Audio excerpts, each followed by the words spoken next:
Alhamdulillah diberikan Allah sehat. Alhamdulillah sehat semua, keluarga di rumah juga sehat ya Bu? Sehat. Alhamdulillah. Mohon maaf Bu mengganggu waktunya, karena saya mau sedikit bertanya sama Ibu mengenai pengalaman Ibu mengambil sebuah keputusan yang berkaitan dengan dilema etika atau bujukan moral selama menjadi pemimpin. Khususnya Ibu kan kepala sekolah di sini, menjadi pemimpin pembelajaran di SD Negeri Pasir 1 ini. Selama ini bagaimana Ibu mengidentifikasi permasalahan yang berkaitan dengan dilema etika? Permasalahan dilema etika kan dua-duanya benar. Ya, dalam hal ini saya sebagai kepala sekolah, saya tidak langsung untuk menembak langsung kepada seseorang yang mempunyai kesalahan, tetapi saya berusaha untuk menjadi kepala sekolah yang bijak untuk menyelesaikan masalah. Yang pertama yaitu melakukan pendekatan. Yang kedua, saya tidak bisa menembak langsung, masalahnya kan seseorang itu mempunyai privasi. Yang ketiga, saya berusaha untuk memanggil di ruangan, atau saya bisa melakukan dialog itu di tempat yang lain. Jadi langkah Ibu pertama itu mungkin mengidentifikasi ya Bu tadi dengan cara seperti itu, kemudian dengan berbagai pendekatan itu ya Bu. Kemudian selama ini bagaimana Ibu mengambil keputusan ini? Bagaimana caranya Ibu mengambil keputusan yang berkaitan dengan dilema etika tadi, menentukan pilihan yang mana gitu Bu? Saya menganalisis dulu. Oh gitu Bu. Menganalisis dulu, kemudian berbicara dengan seseorang, karena dalam hal ini dua-duanya benar. Berarti berkolaborasi ya Bu? Berkolaborasi. Saya tidak bisa menembak langsung dari tadi juga. Karena apa, seseorang itu punya privasi sendiri. Saya bagaimana caranya seorang guru tidak tersinggung perasaannya, dan saya bisa sebagai kepala sekolah bisa berbuat bijak, atau boleh dikata memperlakukannya dengan bijak. Berarti Ibu masih mempedulikan perasaan orang lain, perasaan orang lain yang lebih berarti ini prinsip berpikirnya lebih condong kepada care based thinking gitu ya Bu, rasa peduli ya. Iya. Sangat luar biasa Bu.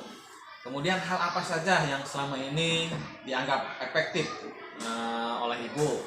Langkah-langkah tadi ini yang efektif itu menurut Ibu yang mana itu dalam menghadapi kasus etika? Yang lebih efektif, saya mengambil atau memanggil salah satu guru atau dua-duanya untuk berbicara secara baik-baik, tidak melakukan secara door to door. Berarti di ruang khusus. Di ruang khusus dikomunikasikan. Dikomunikasikan. Kemudian apakah Ibu memiliki jadwal khusus atau hari khusus untuk bimbingan konseling misalnya kepada atau waktu tertentu misalnya untuk menyelesaikan masalah? Itu betul. Begitu Bu. Kami melakukan Kapan itu? hal yang di lain hari. Oh. Dan itu beda jadwal. Misalkan yang ini hari apa, yang itu hari apa. Nanti kesimpulannya tidak satu-satu, kesimpulannya dua-duanya untuk dipertemukan. Berarti tidak pas waktu kejadian langsung diputuskan secara langsung berarti ya Bu, tapi dikomunikasikan di lain waktu dengan langkah-langkah yang tadi Ibu sebutkan oleh pertimbangan tadi ya Bu? Iya, karena apa, dalam studi ini kan saya tadi sudah bilang bahwa saya sebagai kepala sekolah harus menganalisis risiko, kemungkinan yang terbaiknya seperti apa. Ya, selama ini Bu, adakah sesuatu yang menghambat Ibu atau membuat Ibu merasa sulit ketika mengambil keputusan itu? Apakah ada seseorang atau mungkin situasi apa yang menghalangi hal itu? Saya kira tidak. Tidak ada ya Bu? Karena permasalahan itu harus diselesaikan. Kemudian yang mempermudah Bu, adakah yang mempermudah jalan Ibu? Apakah karena posisi Ibu sebagai pimpinan jadi lebih mudah mengambil keputusan atau bagaimana Bu? Saya sebagai kepala sekolah harus bisa bertindak bijak. Kalau untuk mempermudah atau karena memang saya kepala sekolah, saya itu tidak boleh seperti itu. Saya harus bisa bertindak bijak dan semua permasalahan saya rasa bisa diselesaikan dengan secara baik. Nah, dari semua hal yang disampaikan tadi Bu, kira-kira pembelajaran apa yang dapat Ibu petik atau pengalaman Anda ketika mengambil keputusan? Kalau untuk mengambil keputusan, saya kira tadi sudah dibicarakan ya Pak. Kalau pengambilan keputusan itu kan pertama ada analisis dulu, hasil analisis dulu saya pelajari, kemudian kesimpulannya saya bisa menarik dari akar permasalahannya dan untuk diselesaikan secara baik. Ya, terima kasih Bu. Mungkin wawancara kali ini saya cukupkan. Saya ucapkan terima kasih. Mudah-mudahan Ibu senantiasa lancar dalam memimpin sekolah, dalam memimpin pembelajaran kali di sini. Selamat siang Pak. Siang Pak Sep. Bagaimana kabarnya Pak? Alhamdulillah Pak Sep selalu baik, bahagia lah. Oke Pak ya. Kegiatan hari ini di sekolah lancar ya Pak? Lancar saja. Ya. Walaupun ada beberapa hal ya wajar lah. Wajar ya Pak. Ini Pak mau mengganggu sedikit waktunya sebentar. Iya Pak Sep. Ada yang mau saya tanyakan berkaitan dengan tugas saya sebagai calon guru penggerak. Nah, berkaitan dengan pengambilan keputusan yang biasa Bapak lakukan. Bapak ini kan sebagai pemimpin pembelajaran, sebagai kepala sekolah, tentunya pernah menghadapi berbagai masalah yang berkaitan dengan dilema etika. Nah, selama ini kira-kira bagaimana Bapak dapat mengidentifikasi kasus-kasus tersebut, apakah itu dilema etika atau termasuk ke dalam dorongan moral gitu Pak? Bagaimana Bapak mengidentifikasinya? Memang kadang-kadang secara perbedaan kali etika sama moral memang agak sulit juga Pak Sep. Sulit ya Pak? Cuman yang mungkin yang bisa saya pahami begini Pak Sep, ketika ada permasalahan, pastilah semua juga di pekerjaan ada dilema lah. Ketika ada kita pertentangan dua hal yang mungkin pada dasarnya baik, cuman kita kadang-kadang mana yang terbaiknya gitu, yang ya saya biasanya mengidentifikasinya begini Pak Sep. Jadi ketika mengambil keputusan teh kira-kira tujuan akhir lah, misi kita di sekolah kemana arahnya. Jadi kita kembali ke tujuan awal, tujuan kita di sekolah, yaitu mungkin kepada kepentingan anak, kenyamanan anak di sekolah, itu yang diprioritaskan. Jadi ketika masih ada indikasi kepada kepentingan anak, ya kita ambil keputusan yang itu. Nah, selanjutnya bagaimana Bapak menjalankan cara mengambil keputusan ini ketika di sekolah mendapatkan sebuah permasalahan yang sama-sama benar gitu. Seperti tadi dilema etika gitu.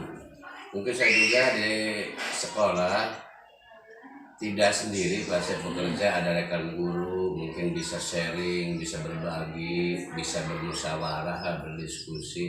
Kadang-kadang kita tidak bisa membuat sebuah keputusan yang memang kepala sekolah yang membuat keputusan, tetapi ada dukungan dari rekan guru dan yang lain supaya lebih sesuai arahnya, sesuai dengan yang lebih baik gitu. Berarti itu sudah termasuk juga langkah-langkah Bapak menghadapi dilema etika gitu ya? Iya. Itu termasuk itu. Kemudian hal apa yang membantu Bapak dalam memecahkan permasalahan ini atau mengambil keputusan ini? Sebenarnya banyak Pak Sep yang membantu tuh, dari kita tidak sendiri lah. Ada dari tadi rekan guru yang saya kebetulan saya sangat muda-muda, sumber daya manusianya bagus-bagus, jadi kreatif, jadi lebih gampang lah, lebih ya memudahkan kita dari ide-ide orang muda mah berbeda mungkin dengan orang tua. Tadi situ ada kolaborasi yang baik. Kemudian tantangan Pak, adakah tantangan yang membuat Bapak kesulitan ketika mengambil keputusan? Biasanya tantangan ya dorongan dari keinginan kita sebagai manusia lah, kadang-kadang karena mungkin kita banyak melihat keluar atau punya keinginan kebutuhan yang dianggap kebutuhan pada mungkin keinginan kita. Itu mungkin yang mungkin kita juga sama kepala sekolah juga harus belajar mengelola diri sendiri lah. Berarti kalau tantangan dari luar tidak ada ya Pak? Lingkungan atau rekan yang lain? Pasti ada. Pasti ada. Kadang-kadang memang perlu kadang komunikasi Pak Sep. Jadi biasanya permasalahan itu karena kurang komunikasi. Jadi ada salah paham, mungkin kepentingan sekolah begini, orang tua begini, kepentingan kepala sekolah begini, guru begini. Ya itu mungkin harus ada komunikasi antar unsur yang ada dalamnya gitu. Nah, ketika terjadi masalah dilema etika ini, bagaimana Bapak mengambil keputusan itu? Apakah langsung di waktu yang bersangkutan, di waktu itu gitu? Atau ada waktu khusus Bapak menunggu waktu yang tepat misalnya membicarakannya? Tergantung kasusnya Pak Sep. Kalau misalkan kita dibutuhkan kecepatan, waktu harus segera diputuskan, ya memang mau tidak mau kita harus memutuskan, walaupun resikonya dari situ mungkin kita belajar tanggung jawab Pak Sep.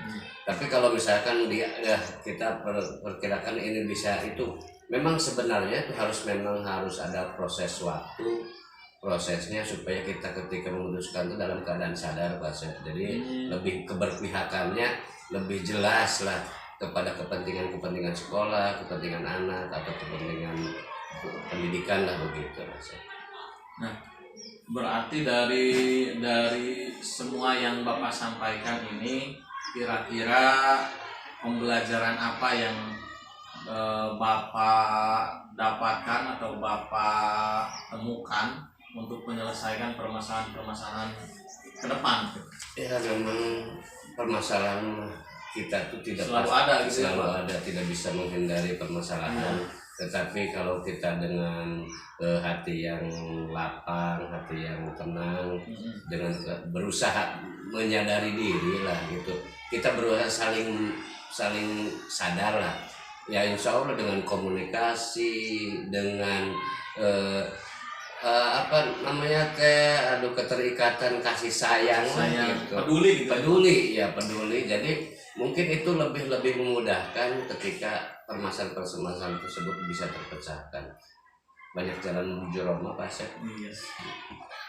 Ya berarti mungkin yang saya dapat ambil pelajaran dari percakapan kali ini Bapak ini kalau mengambil keputusan tergantung situasi ya. Kalau memang membutuhkan perlu mengambil keputusan dengan cepat, maka harus bisa mengambil keputusan dengan cepat gitu ya Pak. Iya. Yang penting kita bisa bertanggung jawab terhadap itu ya Pak Sep. Dan mungkin itu saja Pak yang saya tanyakan gitu. Mudah-mudahan dari percakapan kita ini saya bisa belajar dari Bapak yang sudah lebih dulu menjadi seorang pemimpin pembelajaran, dan mudah-mudahan saya bisa menerapkan apa yang sudah Bapak terapkan, mengambil hal-hal yang baiknya tentunya dan mengevaluasi hal yang dirasa kurang. Terima kasih Pak atas waktunya. Sama-sama. Pak Sep, sama-sama saya juga belajar dari pemimpin